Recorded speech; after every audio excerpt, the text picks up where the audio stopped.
Hello everyone, I am Kashvi Bhatt and I'm here to share some thoughts that have been on my mind lately.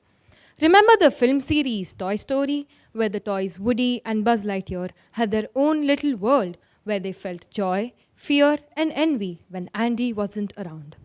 What if it's not just about toys? What if everything around us had thoughts and feelings? Let's take our smartphones, for example. They're constantly beeping and buzzing with alarms, sometimes feeling a bit exhausted, like they can never get a break. Can you imagine your phone beeping for help when you finally put it down? Or let's think about our old t shirts, seeing the new shirt that we just bought because it's in trend, where the old shirt would just say, "So, you're the new star, huh?" "Yeah, fresh out of the store. Everyone's wearing the style." "Well, enjoy it while it lasts, I guess. In a few months, you'll be replaced too, just like the rest of us."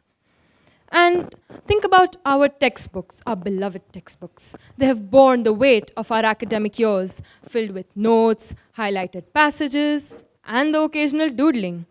If they could speak, they might long for the days where they were the center of attention, instead of just gathering dust on that forgotten shelf, or they'd be glad to be handed over to someone who might really need them.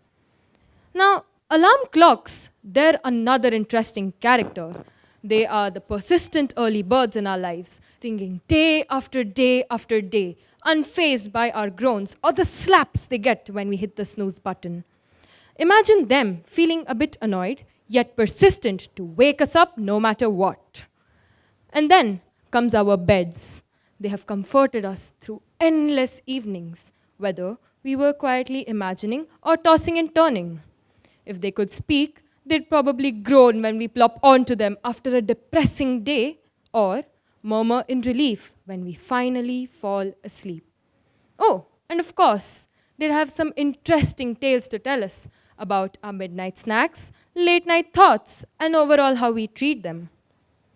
And then comes our study tables, silently bearing the weight of our books, laptops, and all the stress that comes with exam season. They have witnessed our late night study sessions filled with notes and caffeine fueled determination. If they could speak, they might ask for a little appreciation, maybe a quick dusting or a break from the clutter that piles over them. And then our couches, our beloved couches. They have seen numerous Netflix binges, heart to heart sessions, and the concert we've had when we're home alone.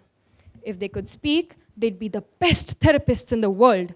They've heard all of our issues, and they never judged us for the one time we ate the whole pizza by ourselves. They'd just say, "Oh, great. Here comes another existential crisis. Just another Tuesday, right?" Then comes our family cars.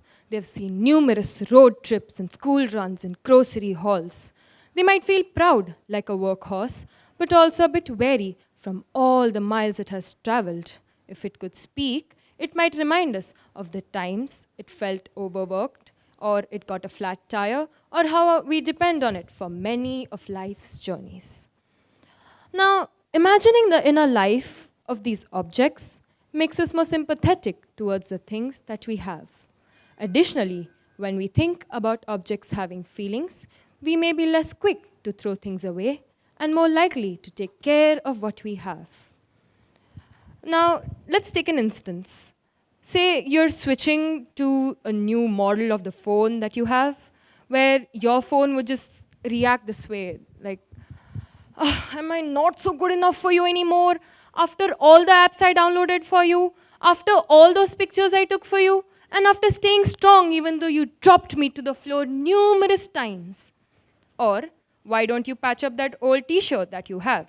It would just have a new life, where it would say, "Yeah, I'm still cool. Just a little worn out though. It shouldn't matter, right?" So, we would begin seeing the things around us in a completely different way, because dealing with feelings about objects makes us more aware of our rejection of things and our tendency to keep them around longer. Whereas the thought of objects having feelings and sentiments, it's a fair daydream, because it can educate us to be more empathetic, mindful, and more supportive for the things that we have. So the next time you grab your phone, put on your favorite hoodie, or plop onto the bed, take a moment to appreciate it. You might begin seeing the world around you in a completely different way. Because let's face it, if given the chance that our stuff could talk, they might have a lot to say about how we treat them. And as Woody from Toy Story would say, "You've got a friend in me." Maybe the objects around us feel the same way. And I'm much obliged for tuning in. Keep in mind to be decent to your stuff. They might be far more delicate than you think. Thank you.